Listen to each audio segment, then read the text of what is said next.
Kentucky hills where I grew up, chasing after rainbows and shadows of my dreams. Nowadays when I look back, it's hard to tell right where I'm at, but at least I know where I've been.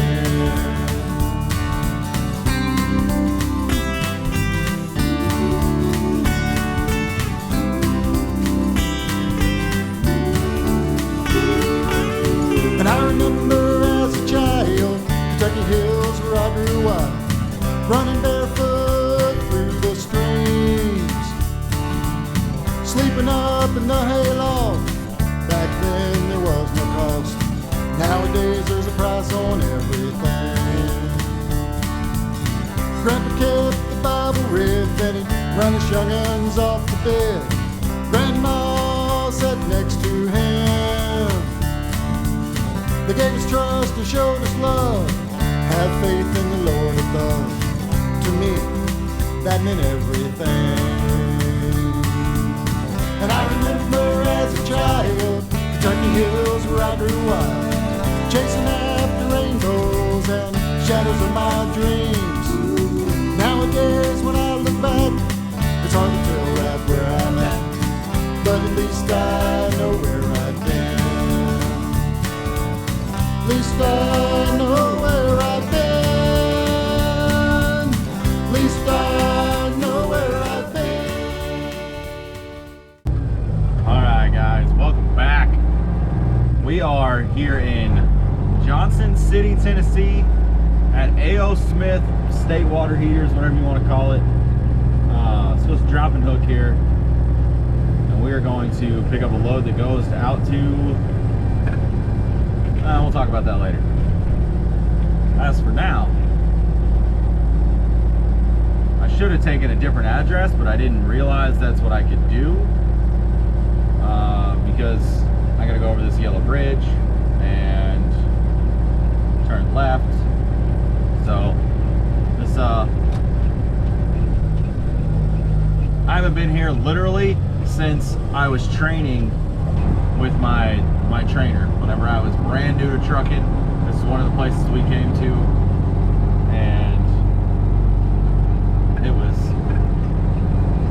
I remember the bridge and then backing in down here in the end of the building.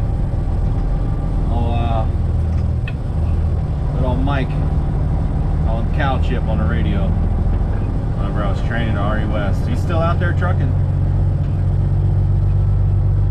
I remember backing into a dock down here that was super weird, yet it was just a weird place to back in, but the guard told me to go down here, obviously follow this all the way down, and then there is like to the right, get down here Broadway, turn right, there's some receiving, I'm reading a sign, there's another building on the right that you turn into and drop and hook. But yeah, over here to my left, there's another bridge that you park on, or that you go over, and that's where we had to back in. So you turn in, turn to the right, and then back up to those doors, and it was just really difficult when I was new. And then you come out here on this area, so it's really tight. It's cool to be back here though, 11 years later, 10 years later, whatever it is, and it's drop and hook now.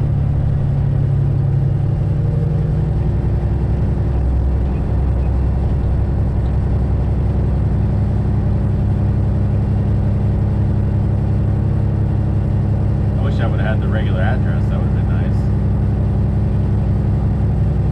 Or the drop and hook address instead of the address to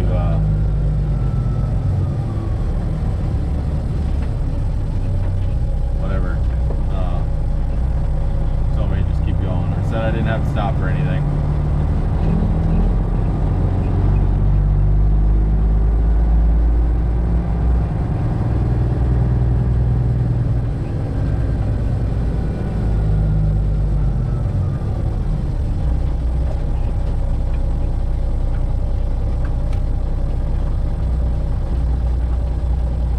I need to go right there. That would have been really nice to do instead of navigating through there, because I went down, I made a wrong turn and had to go through town, and that kind of sucked, but it's all good.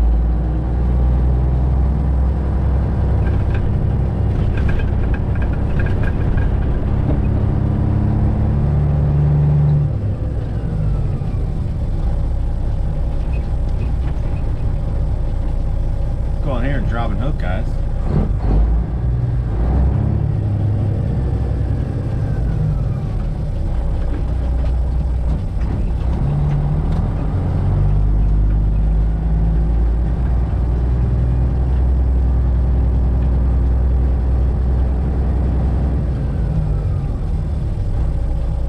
Find out what to do. I gotta shut the truck off. I'll get back with y'all.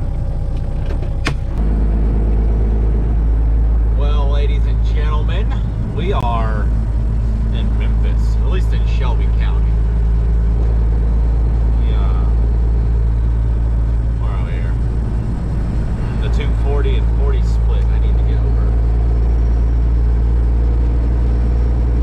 I just took my sunglasses off and it's like my eyes are trying to adjust. Sun finally went down over the horizon, so it's not just a big ball of fire in your face.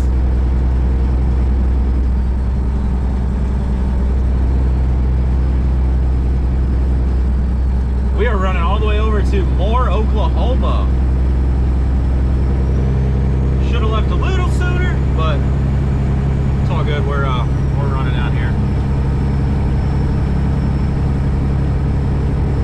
Doing what we should. My transmission temperature is fluctuating a little weird, so I keep checking it. Like, it's a little strange. But I had some fluid underneath my truck this morning, and I couldn't find anywhere that it was leaking. So I don't know if it's from the truck that was before me parked there, or if maybe my transmission is leaking, and I'm trying to. It was up to about like 155, 160, and now it's back down to like 145. It's weird. Obviously, we slowed down coming into traffic, not running a solid route. What in the world is that plane doing? What is that? Oh, it's turning. Y'all see it off to the left out there in the sky. It looks really funny. But it's the back side of the plane and it's kind of turning off to the left. Now it's leveling out. That looked weird.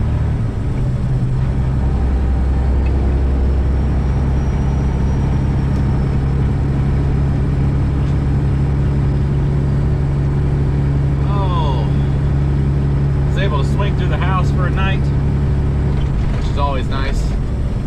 Because this load doesn't deliver until Wednesday morning at 10 a.m. And I'm kind of pushing it.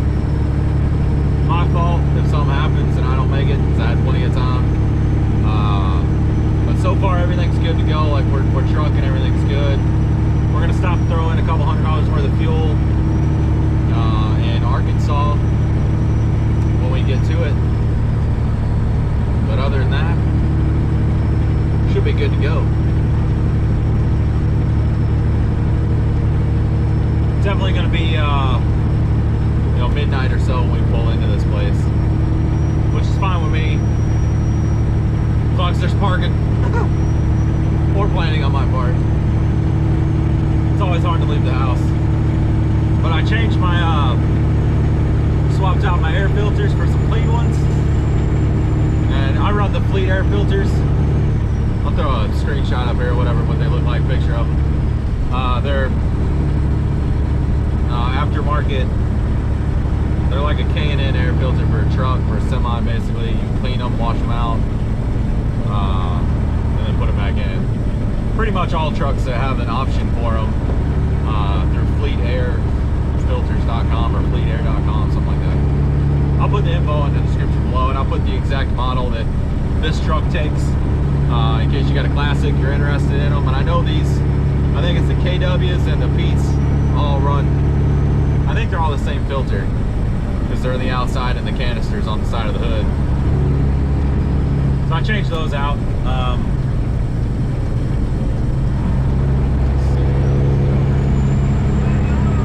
And just kind of got stuff ready to get back on the road. Made some meals. That's annoying.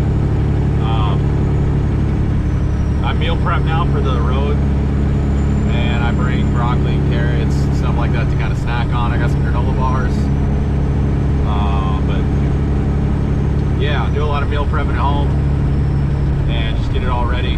So I got like 6 dinners with me.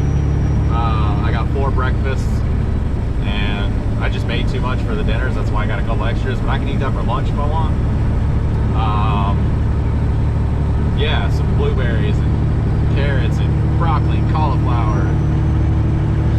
I want to start expanding to other things to eat and snack on while I'm trucking, because I want to eat better. I want to do better, which I've been doing. I've already lost about 10 pounds.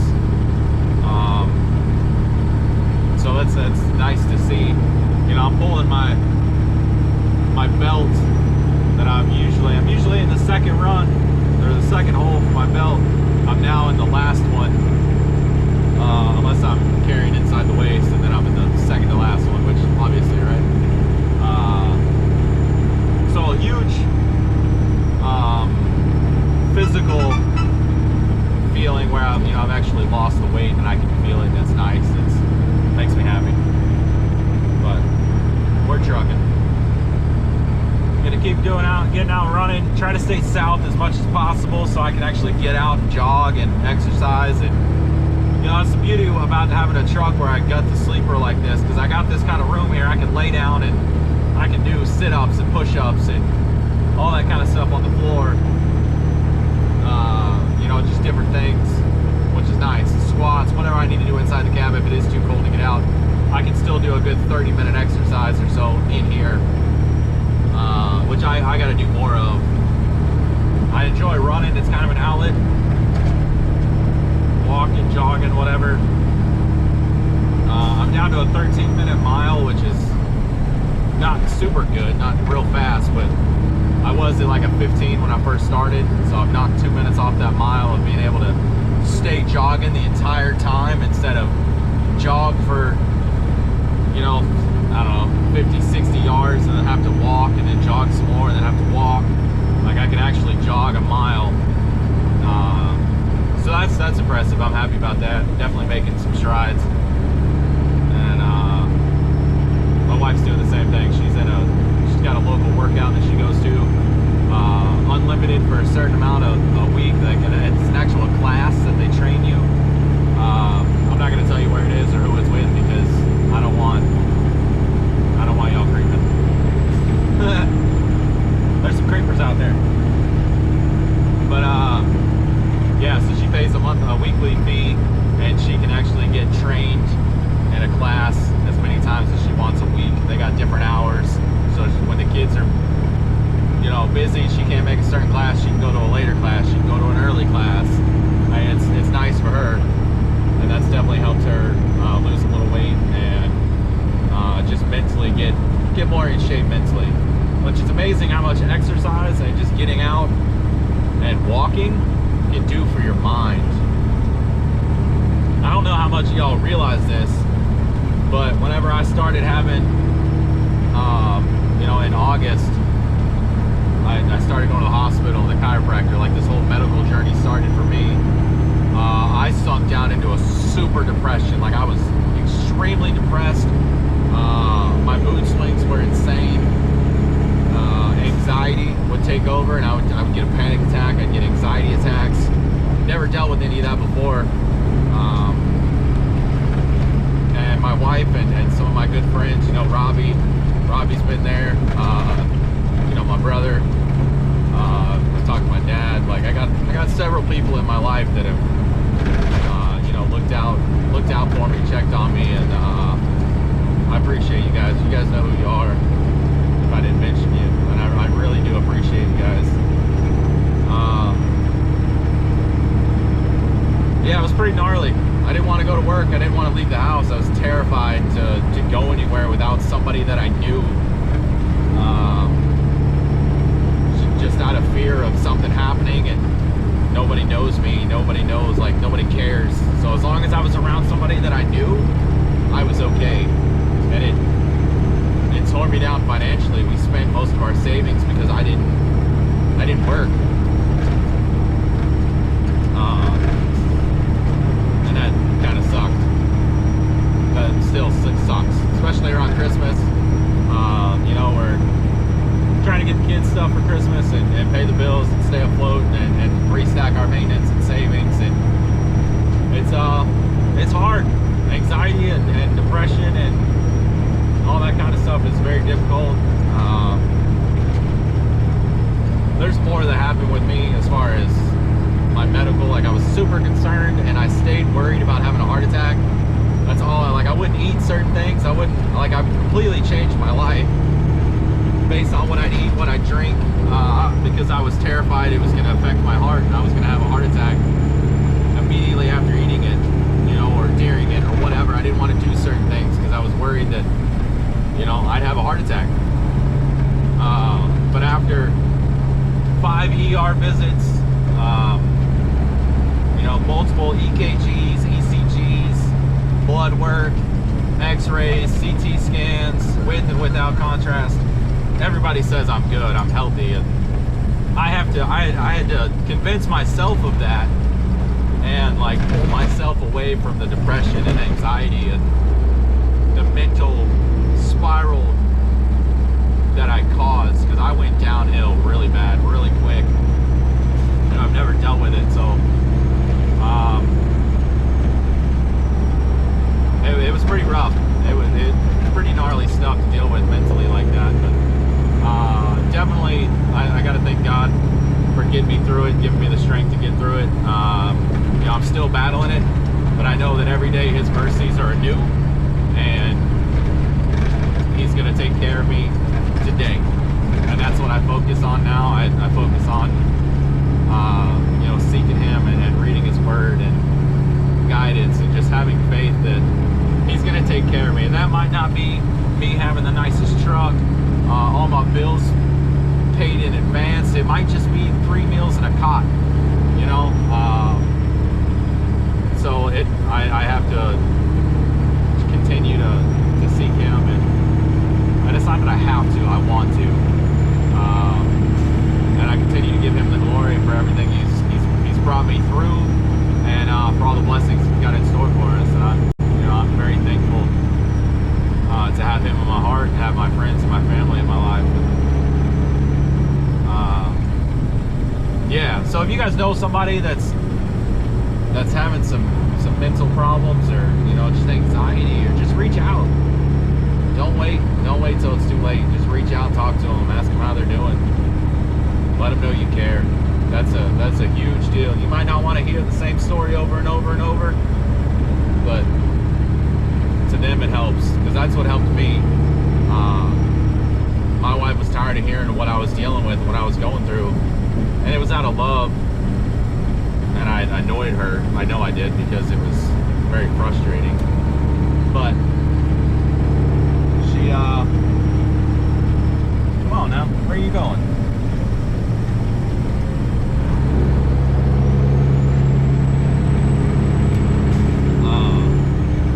She listened. She let me talk and talk myself through it, all that kind of stuff. So yeah, life is good, God is good. So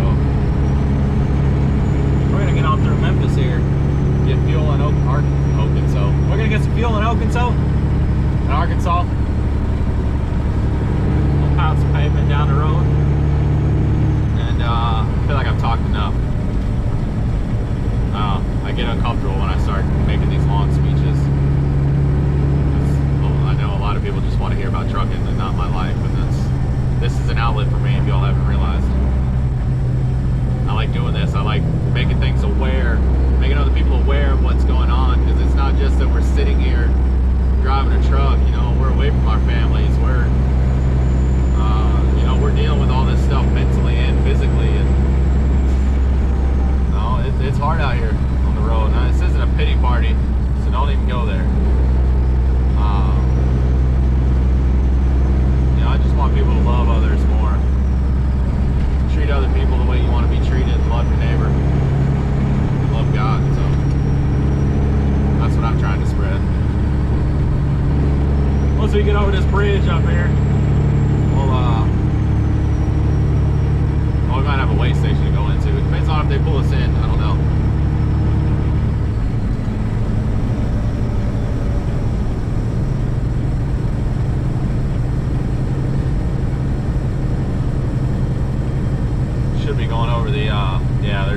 way station up here. That's what I thought. Yeah, there's the old, what is that thing? The Bass Pro triangle? Pyramid. It's a pyramid, dummy. It's not a triangle. Got some Christmas lights up.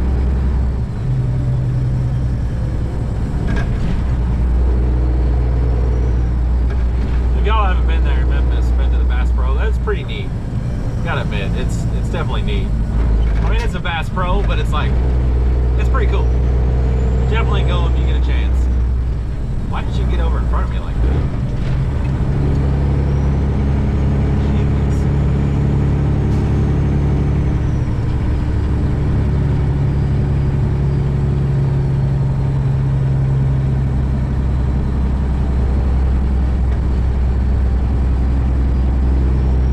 It's definitely beautiful coming over the horizon like that. The sunset.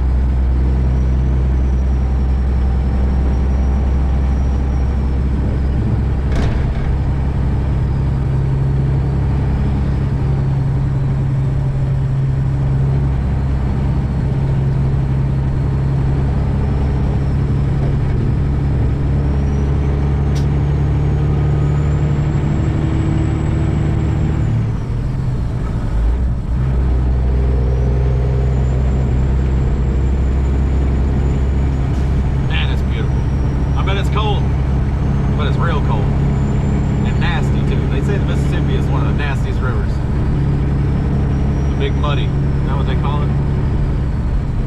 It's gross.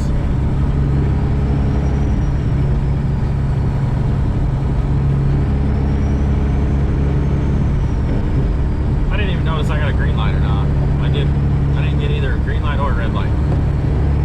So we might get sucked into this old scale house. We're gonna find out. I don't know if she's open or not.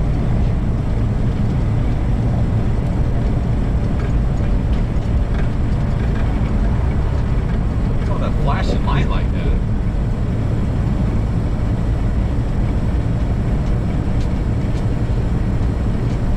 Do we get free pass at all?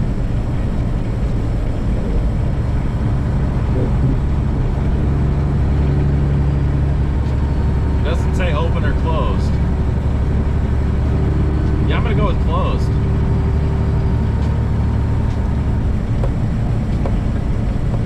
Maybe it is open. Hey, I got a green light. Sorry, y'all wanted to see some of y'all didn't want to see go through a way station, but not today. We're not going through there unless we have to. That's just how it works.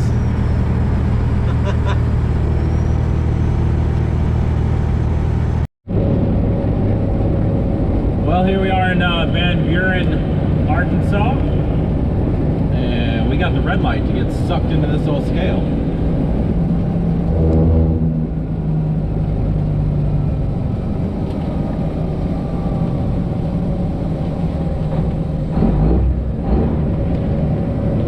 Mile an hour, that's quick. We gotta back her down real quick here.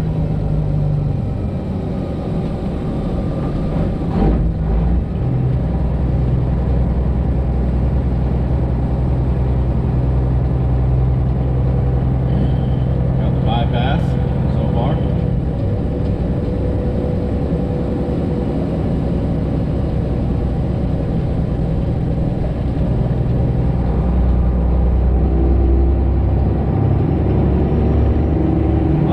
Green light all the way through.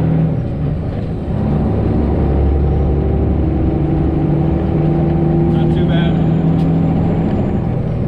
So it's got to slow down to do all that, but whatever.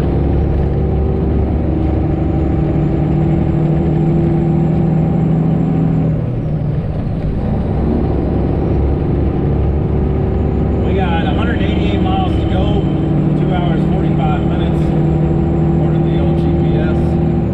About to cross into old Oklahoma here.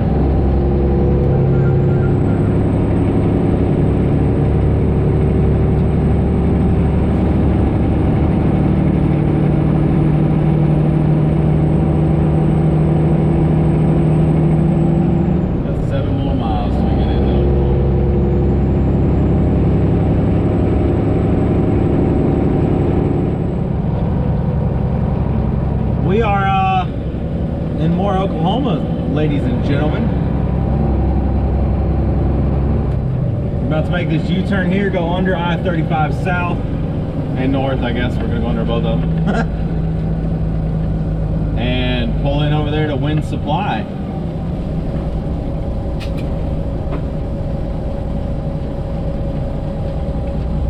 Oh, I'm not a fan of these things. At least it's cut off though, so it's you don't have to worry about traffic coming in on you, making the U-turn. You kind of got your own way to do it. But it makes it difficult whenever you're a semi.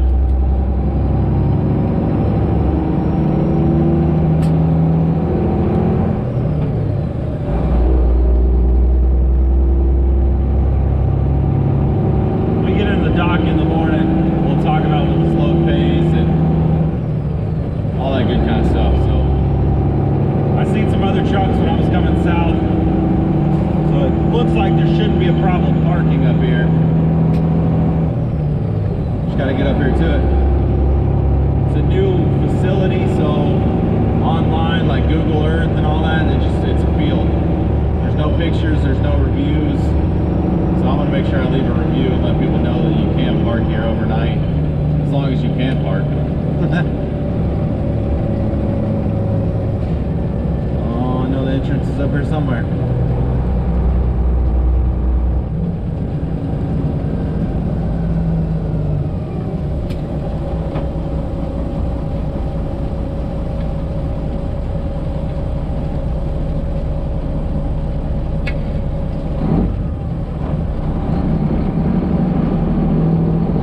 Yeah, buddy. We're gonna park up here behind this other Landstar. That's exciting.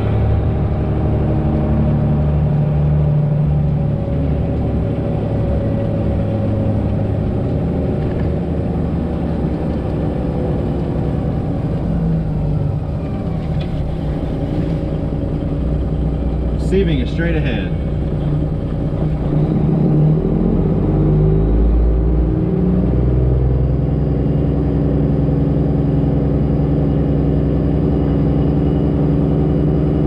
You guys can tell it's pretty brand new. Hopefully I get my drone out tomorrow and fly it around. That'd be cool.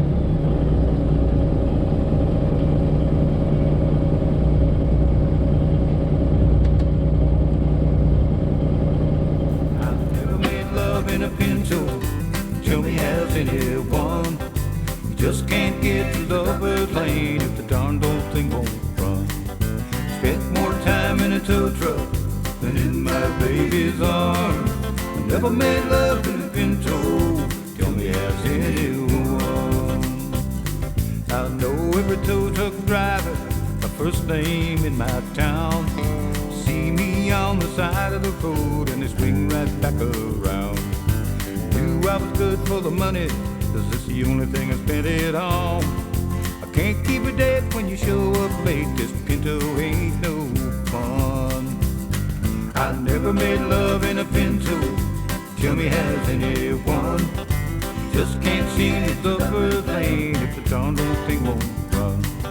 I spent more time in a tow truck than in my baby's arms. Never made love in a Pinto. Tell me, has anyone? Yo!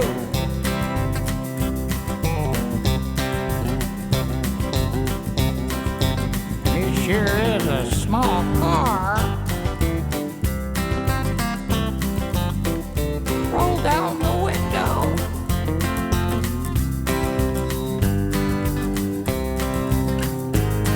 I finally got rid of that Pinto, up and gave it away. And I walked down to the dealership and bought the Chevrolet. Now my life is going great, I'm never late for a day. Never made love in a Pinto, but I have in that Chevrolet. I never made love in a Pinto. Tell me, has anyone? Just can't get to Lover's Lane if the Congo thing won't run. I spent more time in a tow truck than in my baby's arms. I never made love. right, we are getting unloaded. I went ahead and did the math on this real quick. This load pays to the truck, so after Landstar gets their cut, $27.56, which comes out to $2.88 a mile after Landstar gets their cut. It was $4.03 a mile before Landstar, so they got a nice little chunk. But that's how it is, Landstar.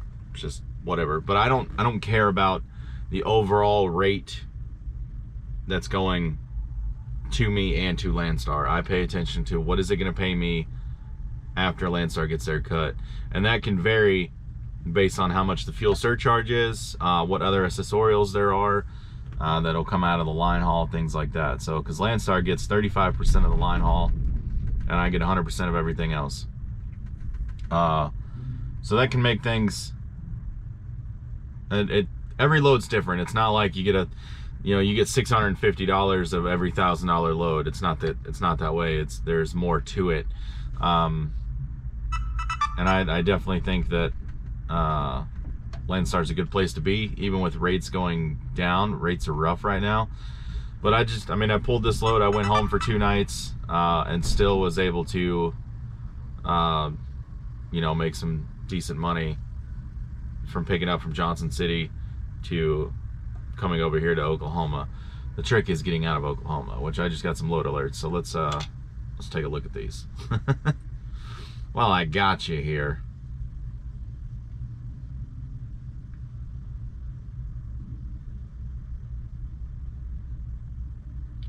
This guy just offered me a load out of Amarillo going to Roanoke, Virginia. It picks up today, delivers on the 27th, 35,000 pounds. It's 1,357 miles. Line haul is $24.50, and accessorials are $1,000. Total revenue is $34.50, $254 a mile. I'm not interested in that. There's another one that popped up. This one's gonna deliver Friday, which is crazy considering it's 590 miles. And it goes to Pipestone, Minnesota, which we're not doing that. And it's only $305 a mile, all in. But on here, on the Landstar app, I can look at different loads. I'm gonna try and show you guys this. So like right now I'm in Moore, Oklahoma. Hopefully y'all can see this. If you can't, I'm sorry. But I can adjust how many miles of a radius I want to go. I can look at my destination based on state, city, whatever. I can pick up the pickup date and I can add 30 days to it if I want to hang out in Oklahoma, whatever. And this Moore, Oklahoma, when it's dark like this, I can't change it because it's set up on a follow me system that as soon as I book another load with a Landstar agent, they put my truck number and all the information on the load. It will automatically update this to where now if I go to Brooksville, Florida, it'll say Brooksville, Florida, and it'll give me all the loads out of that area. But I can change the kind of trailer I got, the team, no team. There's a lot of other filters. You guys are more than welcome to pause it, kind of look at, see what's all there. But right now there's 34 loads within 150 miles of here. This one's really nice. $5.35 a mile going to Kenosha, Wisconsin. Delivers Friday. Picks up today out of Oklahoma City. The problem is it is 74,000 pounds power only. So it'll tell you. You guys want to kind of look at that? It kind of tells you everything you need to know about the load, excluding a few details, but when it picks up, when it delivers, all that kind of stuff. But I think they're done with me, guys. Sweet. If y'all noticed, the light was red on this load, or on this dock, and when this delivers by 3 p.m. tomorrow, can you go 1,235 miles by 3 p.m. tomorrow? Probably not. Not legally, at least, right? That's not gonna work. But anywho, if y'all got more questions about the Landstar app, the Landstar in general, trucking in general, whatever, feel free to leave a comment. Hit me up on Instagram. I don't get on there a whole lot other than like when I get a message or something. You know, I'll respond to a message on there, or an email. I mean, feel free to email me. There's all that info is in the description below. You want to buy me a Christmas present? It's in the description below. Venmo. I'm just kidding, guys. I don't have a PO box anymore, so I got to say Venmo. Yeah, thank y'all for riding along with me. I appreciate it. It's been fun. Hopefully you enjoyed the drone footage a little bit. I'm trying to use that more, but not too much, because I know some of y'all don't like the drone. Some of you love it. But yeah, until next time, guys. Y'all be good out there. Stay safe. Let your family know you love them. Praise God. Seek his face. Put him first in everything you do. With every breath you have, praise him. Be thankful for something in your life, because that will change your life tremendously. Thank a veteran. Carry a weapon, because you are your first responder. And see you guys on the next one. See y'all. Just can't get to Lover's Lane if the Congo thing won't run. I spent more time in a tow truck than in my baby's arms. I never made love in a Pinto. Tell me has anyone? Oh, I've never made love in a Pinto. Tell me has anyone? Just